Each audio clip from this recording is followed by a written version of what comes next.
नमस्कार सभी को। स्वागत है आप सभी का रसायन की दुनिया में। और आज हम बात करने वाले हैं कुछ इम्पॉर्टेंट कॉन्सेंट्रेशन टर्म्स की।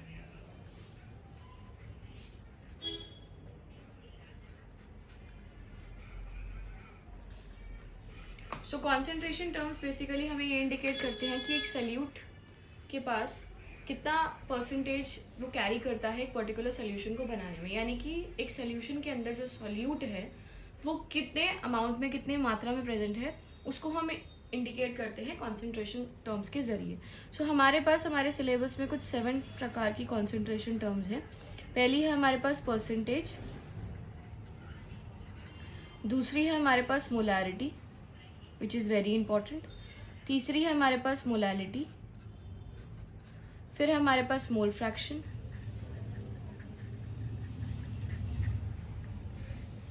फिर है हमारे पास पार्ट्स पर मिलियन। ये कुछ कॉन्सेंट्रेशन टर्म्स हैं जो हमें स्टडी करनी है। इसमें परसेंटेज जो है वो फर्दर 3 कैटेगरीज में डिवाइडेड है। एक है m/m, एक है v/v और तीसरा है हमारे पास m/v। सो हमें इन सभी कॉन्सेंट्रेशन टर्म्स को स्टडी करना है इन डिटेल 1 by 1। पहली जो कॉन्सेंट्रेशन टर्म हम डिस्कस करने जा रहे हैं that is called as the mass percentage. So जैसे ही मैंने ये वर्ड लिखा आपको दो क्लियर इंडिकेशन मिल रही होगी इन्फॉर्मेशन की। पहली इन्फॉर्मेशन हमें पता चल रही है कि मास के रिस्पेक्टिव में बात कर रहे हैं, यानी वेट के रिस्पेक्टिव में बात कर रहे हैं, और वेट हम मेजर करेंगे ग्राम्स में। दूसरी इंडिकेशन ये है कि आपको परसेंटेज निकालना है। परसेंटेज हमेशा 100% में से होता है। अब अगर इस परसेंटेज को हम एक सोल्यूशन को समझने में अप्लाई करेंगे तो वो जो 100% है वो ऑब्वियसली सोल्यूशन का ही पार्ट है, और सोल्यूशन के पार्ट में एक सोल्यूट होता है और दूसरा सॉल्वेंट होता है। यानी कि जब हम परसेंटेज की वैल्यू कैलकुलेट करते हैं, सपोज कीजिए आपके पास आपके 70 मार्क्स आए हैं 100 में से, तो ये आपका फ्रैक्शन हो जाएगा, यानी 70 आउट ऑफ 100। इसको परसेंटेज में कन्वर्ट करने के लिए आप 100 से मल्टीप्लाई कर देंगे और आपको अपने मार्क्स का परसेंटेज मिल जाएगा, दैट इज 70%। उसी सेम तरीके से हमें अपना पास परसेंटेज निकालना है एक सोल्यूशन का। हमने कहा सोल्यूशन का टोटल वैल्यू जो है वो एक सोल्यूट के हिस्से से बन रही है और दूसरा बन रही है वो सॉल्वेंट के हिस्से से, यानी ये जो है ये इंडिकेट करती है टोटल वैल्यू को। यानी कि जब मैं अपने मास परसेंटेज यानी m/m कैलकुलेट करूंगी तो मेरा जो टोटल वैल्यू है वो इंडिकेट होगा मास ऑफ सोल्यूशन से, और क्योंकि परसेंटेज निकाल रहे हैं तो इनटू एक 100 का फैक्टर आएगा, और रिस्पेक्टिवली हम इंडिकेट कर रहे हैं सल्यूट के रिस्पेक्टिव में, तो न्यूमरेटर बन जाएगा मेरे पास मास ऑफ सल्यूट। सो ये मेरे को पहला मैथमेटिकल एक्सप्रेशन मिल जाएगा that is for the mass percentage, that is m/m of a solution which is mass of solute upon the mass of solution. और टोटल यानी कि टोटल मास ऑफ सोल्यूशन हो जाएगा mass of solute plus mass of solution. ये indicate होती है total हमारे solution के मास से। सो ये हमारी पहली कॉन्सेंट्रेशन टर्म है which is the mass percentage. So जो नेक्स्ट कॉन्सेंट्रेशन टर्म हमें स्टडी करनी है वो है हमारे पास volume percentage.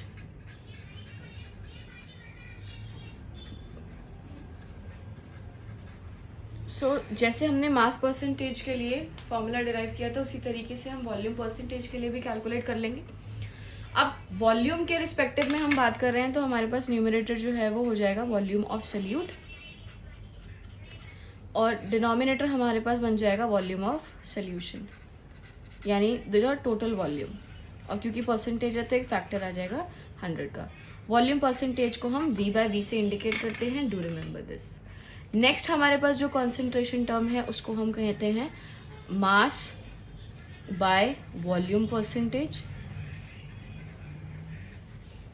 Mass by volume percentage का मतलब है कि हमारे पास जो सल्यूट है वो हमें इंडिकेटेड है अपने सॉलिड स्टेट में, यानी न्यूमरेटर बन जाएगा मास ऑफ सल्यूट, और जो टोटल सोल्यूशन है हमारे पास उसकी हमें वॉल्यूम लेनी पड़ेगी, that means volume of solution, और एक फैक्टर आ जाएगा 100 का।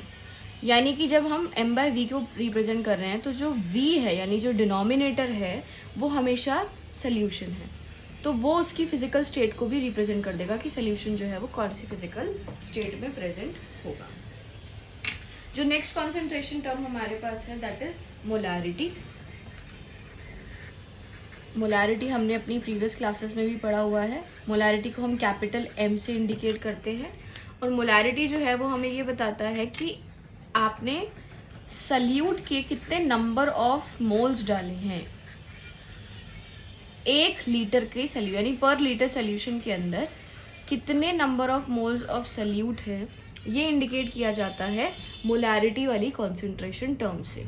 ओके, अब मैं मोलैरिटी का भी सेम उसी तरीके से फॉर्मूला डिराइव करती हूँ। मोलैरिटी जो है वो हो जाएगी moles of salute upon the volume of solution. और जब आप मोलैरिटी की कैलकुलेशन करेंगे तो आप ध्यान रखिएगा कि जो वॉल्यूम है हमेशा लीटर्स में होनी चाहिए। अगर ये लीटर्स में नहीं है तो आपको इसे डेफिनेटली कन्वर्ट करना पड़ेगा। कन्वर्जन के लिए एक फैक्टर आ जाएगा आपका 1000 का, यानी इसी फॉर्मूले को हम इस तरीके से भी लिख सकते हैं, moles of salute into 1000 upon the volume of solution. अगर ये वॉल्यूम ऑफ सल्यूशन आपको मिलीलीटर्स में इंडिकेटेड है तब। सो ये एक तरीका है कन्वर्जन करके हम अपने फॉर्मूले को रिप्रेजेंट कर सकते हैं। सो ये हमारे पास हो जाती है हमारी दूसरी concentration term. Next concentration term is molality. Molarity और मोलैलिटी काफ़ी सिमिलर हैं, बट इसमें बहुत बड़ा डिफरेंस भी आ जाता है। पहली चीज़, मोलैलिटी को हम रिप्रेजेंट कर रहे हैं एक स्मॉल m से, और मोलैलिटी डिफरेंट इसीलिए है क्योंकि वो मोल्स ऑफ सल्यूट तो इंडिकेट करेगी, क्योंकि हमेशा कॉन्सेंट्रेशन टर्म्स जो हैं वो सारी इंफॉर्मेशन हमें सल्यूट के रिस्पेक्टिव में देते हैं, लेकिन ये पर लीटर सोल्यूशन में ना देके ये पर केजी देती है, और वो भी सॉल्वेंट में। यानी दो चीज़ें बदल गई। पहली चीज़, हमने अपने फिजिकल स्टेट्स बदल दी, यानी हमने लिक्विड स्टेट को छोड़कर, यहाँ पे अगर आप देखोगे तो सोल्यूशन की जो स्टेट थी वो लिक्विड थी,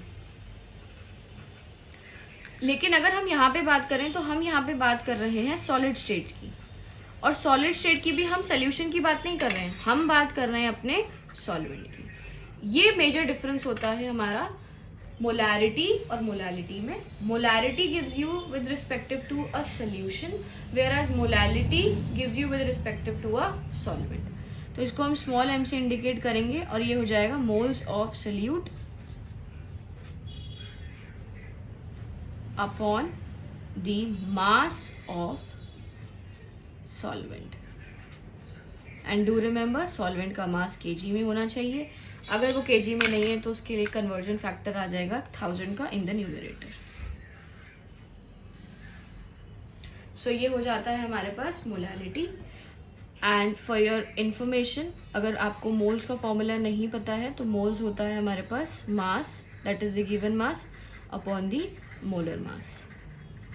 इस तरीके से हम निकाल देते हैं अपना number of moles of a particular solution. जो नेक्स्ट हमारे पास कॉन्सेंट्रेशन टर्म है in the syllabus, that is the mole fraction.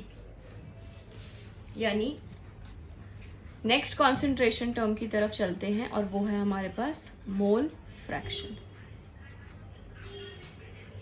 Okay, so fraction word पहले भी आप लोगों ने सुना है, मोल्स अभी हम डिस्कस करते हुए आए हैं। फ्रैक्शन के पास दो हिस्से होते हैं, एक पार्ट होता है उसके न्यूमरेटर का और दूसरा पार्ट उसका होता है डिनोमिनेटर का। डिनोमिनेटर जो है वो हमें इंडिकेट करता है टोटल वैल्यू को, इसी तरीके से हम लिखते हैं किसी भी फ्रैक्शन को। अब यहाँ पे हम ये जो मोल फ्रैक्शन बता रहे हैं ये है ऑफ अ सल्यूशन, यानी सल्यूशन क्या है, सल्यूशन रिप्रेजेंट कर रहा है टोटल वैल्यू को। यानी जब मैं मोल फ्रैक्शन निकालूंगी तो मेरे पास जो टोटल वैल्यू होगी हमेशा वो किसकी होगी, सल्यूशन की होगी। और क्योंकि मैं मोल्स का फ्रैक्शन यानी मोल्स का पार्ट निकाल रही हूँ तो डेफिनेटली मैं क्या यूज़ कर रही हूँ, टोटल मोल्स यूज़ कर रही हूँ। और टोटल मोल्स क्या हो जाएंगे जी, moles of solute plus moles of solvent, क्योंकि इसी से बन रहा है एक सल्यूशन, दो ही चीज़ों से बन रहा है। एक चीज़ है उसके पास सल्यूट, दूसरी चीज़ है उसके पास सॉल्वेंट, तो टोटल मोल्स बन जाएंगे मेरे सल्यूट प्लस सॉल्वेंट से। अब दो चीज़ें हैं, एक सल्यूट है दूसरा सॉल्वेंट है। यानी एक हिस्सा सल्यूट का है, दूसरा हिस्सा सॉल्वेंट का है एक सोल्यूशन को बनाने के लिए। सेम बन जाएगा मोल फ्रैक्शन भी, यानी एक है मोल फ्रैक्शन ऑफ सल्यूट और दूसरा है mole fraction of solvent. So mole fraction को हम रिप्रेजेंट करते हैं एक स्टाइलिश एक्स से, जिसको हम काई बोलते हैं। अब अगर वो सल्यूट का मोल फ्रैक्शन है तो हमने उसको काई भी कह दिया है, और वो सॉल्वेंट का मोल फ्रैक्शन है तो उसको हमने काई कह दिया है। अब इसके लिए मैथमेटिकल एक्सप्रेशन बनाना है, तो मोल फ्रैक्शन सल्यूट का मतलब सल्यूट का हिस्सा एक सल्यूशन के अंदर, तो मोल्स ऑफ सल्यूट आ जाएगा न्यूमरेटर, और डिनोमिनेटर रहेगी total value, that means total moles. Same उसी तरीके से मोल्स ऑफ सॉल्वेंट मिल जाएंगे न्यूमरेटर में, और टोटल मोल्स बन जाएंगे डिनोमिनेटर में।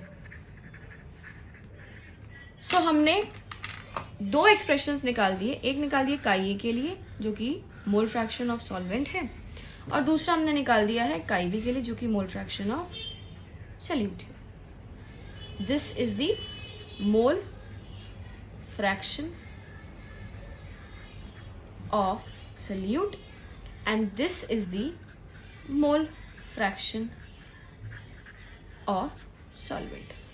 ठीक है, तो ये दोनों चीज़ें यानी काई ए और काई बी एक फ्रैक्शन रिप्रेजेंट कर रही हैं, और ये फ्रैक्शन का टोटल बना रही हैं 1, यानी एक सोल्यूशन का जो सम है फ्रैक्शंस का वो हमेशा 1 रहेगा, it can not exceed beyond 1। Okay, इस चीज़ को आप ध्यान रखिएगा।